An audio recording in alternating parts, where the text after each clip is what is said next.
Mtoto wa rais wa zamani wa Zimbabwe Robert Mugabe amekamatwa na polisi kutokana na tukio la risasi lililoripotiwa katika eneo la kifahari la Johannesburg.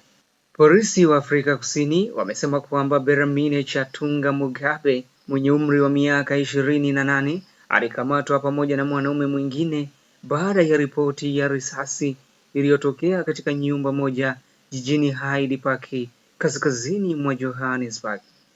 Mwanaume mwenye umri wa miaka 23 anayesemekana kuwa mtunza bustani wa nyumba hiyo alipigwa risasi mara moja na kujeruhiwa vibaya. Afisa wa polisi Kanani Dimakso amesema mshukiwa sasa yupo hospitalini katika hali mbaya, huku polisi wakisubiri kupata silaha iliyotumika. Polisi wanasema washukiwa hao hawajatoa taarifa yoyote kuhusu bunduki hiyo. Wawili hao wanakabiliwa na mashtaka ya kujaribu kumuua pamoja na makosa mengine yanayohusiana na silaha.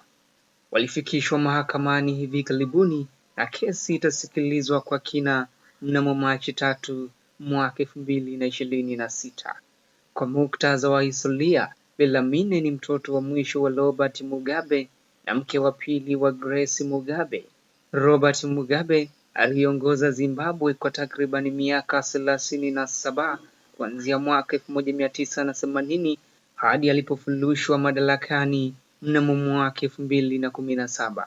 Robert Mugabe alifariki mnamo mwaka 2019 akiwa na umri wa miaka 95, huku Belamine akiwa ni mtoto wa mwisho kati ya watoto wa familia hiyo maarufu, na kaka yake ni Robert Mugabe Jr. Watoto hao walijulikana kwa maisha ya kifahari, sherehe na kuishi nje ya Zimbabwe, ikiwemo Afrika Kusini ambapo Belamine alikuwa akiishi kabla ya tukio hilo.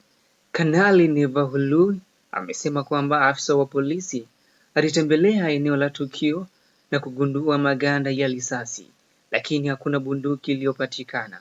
Polisi pia wamesema hawajapata maelezo yoyote kutoka kwa washukiwa hao kuhusu silaha hiyo. Uchunguzi unaendelea huku mashahidi pamoja na ushahidi zaidi ukiangaliwa kwa umakini.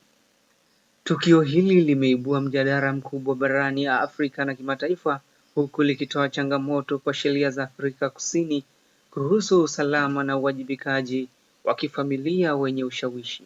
Pia linaibua maswali kuhusu mtu maarufu anayehusika moja kwa moja katika makosa ya jinai na jinsi vyombo vya habari na umma wanavyoweza kufuatilia kesi hizo. Familia ya Robert Mugabe haijatoa kauli rasmi kuhusu tukio hili na inahitaji maswali yote yawe kupitia kwa mwanasheria wao. Beramine Mugabe, mtoto wa mwisho wa rais wa zamani Robert Mugabe, anakabiliwa na mashtaka ya kujaribu kumuua baada ya mwanaume kujeruhiwa kwa risasi ndani ya Hyde Park huko Johannesburg. Polisi bado wanasubiri kupata silaha iliyotumika na uchunguzi bado unaendelea. Tukio hili ni kumbukumbu nyingine katika historia ya familia ya Mugabe ambayo inaibua mjadala juu ya sheria, usalama na haki za raia katika mataifa ya ukanda wa Afrika Kusini na Afrika kwa ujumla. Mpaka hapa napofikia tamati, endelea kuwa nami kupitia Kopro Media kwa habari za ndani na nje. Kopro Media, tunahakiki ukweli kabla ya kukujulisha.